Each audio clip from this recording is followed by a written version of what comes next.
Okay, so what I'm going to do this morning, what I'm going to do in this video is I talked about in that first video how I kind of made a discovery that really got me over the top, that really helped me out a lot more. And the goal here is to give you guys some ideas on what I'm going through, so when you get out there you can use my ideas to help you move forward. Now I know when I put this video out and a lot of people start trying it out and seeing if they can do it, they're going to also come up with more ideas and things they can do. I know when I'm out there I'm always thinking, what else can I do? How can I turn my body? How can I improve what I have already? So it's a constant improvement. I've never really settled on, oh, this is it, I'm stopping here, this is where I'm at, I'm happy. I'm always trying to tweak things, and I think that's just natural. So when you guys go out and start using this, I know down the road I'm going to give you a base of where to get to, which is pretty far right now, I'll tell you, in my opinion. And then from there, that's where you guys can continue to develop this concept, okay? But what I want to show you first before we do that, okay, is I have to tuck in my shirt here, okay? And the first thing I want to do is I want to show you how this concept really works. So what I'm going to do here is, I know in that first video I explained everything, but this will show you more how the body works, okay? And I'm going to do this before I get into the next concept that I was talking to you about that helped me propel into this hitting concept. So what I'm doing here is, look at the fist I have here. And what I'm going to do is put it here, excuse me, on the top of my shorts here. This represents my lower body, okay? So as I turn and rotate my hips, okay, as I twist my thighs, which I'm going to tell you about, you can see that's rotating my upper body. So everything is linked from my, as soon as I rotate my lower body, it rotates my upper body through the link, okay? So the next thing I'm going to do is put out my tennis racket, okay? Now you can see my arm when I take the racket back or when I turn it back, I have a relationship like I told you. So the arm now is just a lever. All I'm doing is holding it so the racket can do the work, okay? So my arm is back behind me. That's where my power is. That's where my pop position is. And you can see where, exactly where my fist is. That's where my lower body. So as I find the ball back here behind me, as it's coming to me, as I rotate my hips, what's it doing? Okay, it's pulling the racket into the ball. So you see here, look at the difference here. When I turn, or I should say rotate, every time you hear me say turn, that means I'm rotating my hips, okay? So when I rotate my hips, you can see how it pulls the racket into position to make contact with the ball, okay? Now if I turn my hips back, look at my position again. The racket's still behind me, so it's in my position of power behind me. I'm not taking my arm like I used to, and I'm not taking it to hit the ball and use the strength in my arm and turning into the ball, but really I'm focusing on the strength of the ball. I'm not doing that anymore, you see. So I'm finding the ball back here, using my position of power. You can see I've made the connection, so as I rotate, my racket, my arm in the position of power is behind me, and you can see as I rotate, my hips always turn ahead of the racket, okay? So as I rotate, it just pulls the racket into the ball to compress it. If I turn back slowly, look what happens, I'm back in my position again, okay?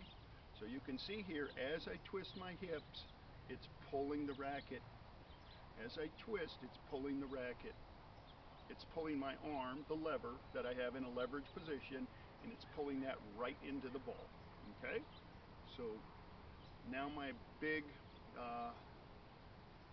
now my thighs or my larger muscles are doing the work through my rotation and pulling the racket in to compress the ball. Okay, that's what creates more consistent, solid contact for me. Okay, now if I'm going to do the opposite side, okay, because I'm a one-hander, I have a little problem, okay, because if I were a two-hander, that would be like I have a left-handed backhand, so I can keep it back much deeper, which is easier to do. When I'm a one-hander, and you can see now my arm has to cross my body, and now as I rotate, it's pulling the racket into position to make contact with the ball. Okay, it's a little different. It's harder for me on the backhand side, no question about it. And does my hand leak? Yes, it does. So every time I come forward and it leaks forward a little bit, what am I doing? I'm coming in from my position of power, so I don't have as much leverage on the ball.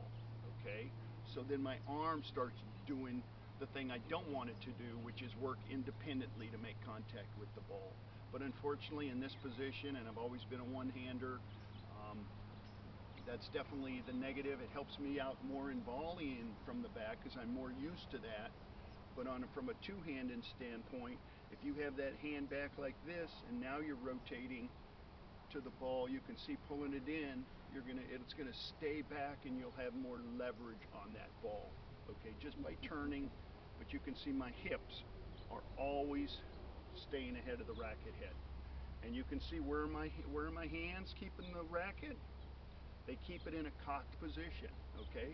In its cocked position, I'm not trying to move the racket forward to make contact. I'm finding the ball back here, and as I close, you can see it's bringing the racket right into the ball, okay? To compress it, okay? And if you keep it in a cocked position, then you make contact with the ball. That's going to help compress it easier, and it's going to minimize the movement on your hand for mishits. Okay, so relax the hand, but keep it secure. Keep the hand cocked and rotate your hips and your thighs into the ball, which pulls the racket to compress the ball. Okay, and the hips are always leading my racket. Okay, into the ball. All right. That way it ensures that I have the big muscles. Okay. Now the second thing I was telling you guys about was I couldn't have figured out this next concept without golf, okay? Because golf is stationary. I love that. I'm just standing in one position and I'm working over a stationary ball. I'm not having to run all over the court and hit a ball in all these heights and, you know, speeds, and it's just much more challenging running around on a tennis court and trying to, you know, get that ball back in the court away from your opponent, okay? But with golf, what I did was, and this is another idea, this helped me out. It's harder in tennis than it is in golf. I'm going to say that because we're having to run all around the court to try and hit the ball. And like I say, where golf, at least, I know it's in a stationary position and I don't have to move as much, okay? Which is just, all I have to do is rotate around that golf ball, okay? But in golf, what I figured out was, if I put my racket down like I'm hitting a golf ball, okay, as I twist, as I rotate my hips back, okay, what I found out was here in your upper thighs, okay, if you twist your thighs, you're going to have more resistance in the racket. So as I'm twisting my thighs, I'm not just turning, as I twist, it's creating a stronger swing, okay? Because it kind of links through the whole racket, so, or through the whole golf club or the whole racket. So as I twist my thighs back, it's also linking through my body into the racket. So it is, as I twist them back through, you can see it creates my swing through the resistance I have in my legs as I twist my thighs, okay? So as I'm twisting these, it's turning the racket, okay? So you can see if I'm in here and I'm twisting my upper thighs, it's just swinging the racket for me automatically. So as I do that, but I feel much more strength in here, which links through here into the racket, okay? So as I'm doing that, I feel a much more solid swing, and when I make contact with the ball, it just feels like there's more compression, okay, through the resistance that I have in my body. I don't know if that's a right explanation. That's the best I can tell you, because like I told you, I'm not a tennis pro, I'm not a golf pro, and I'm not a biomechanical engineer, okay? So all these things would have to, this information would have to come out, okay, from some of these people to say exactly what's going on or why it does work, or what can be done to help improve it once more people start working with this concept to help propel it further, okay?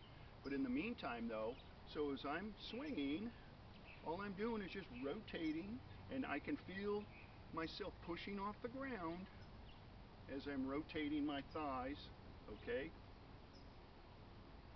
So it just feels like, you can see, it's built-in timing is really what it is, okay? I'm not having to swing and time the ball and hit the ball like this and time it and move into it like that. As long as I connect and I keep this constant and I just rotate in here, you can see this is swinging the racket just by me rotating my thighs or my hips, okay? But you can see it's built-in timing, so I don't have to time anything. I just have to time where I'm going to make contact with the ball, okay? But after practice, I mean, you guys are going to get a much better feel for those of you who want to go out and give this a try. Like I told you, there's a lot of risk in anything, and for taking on this challenge and trying to go out and do it, you may put your the current way you hit the ball, you may put that in jeopardy, okay, because this is going to change everything about ball striking. But as I mentioned, what does it do for me? It helps me make solid contact with a ball more often, okay, which makes me a better player and allows me to play at a level I'm comfortable with, okay? I'm happier that I can play at a higher level because I can make better compression with the ball than I did before I start working on this concept. So I'm very happy about that. So anyway, what I'm going to do now is, after going through all of that, then I'm going to hit some balls now. And like I said, anything that I say, when I say turn, when I use the word turn in any of these videos, it really just means a rotation of the hips or a rotation of the thighs into the ball, okay? And so now what we'll do is I'll go ahead and hit some balls against the wall, and then I want you guys to take a look at that, okay? All right, thank you.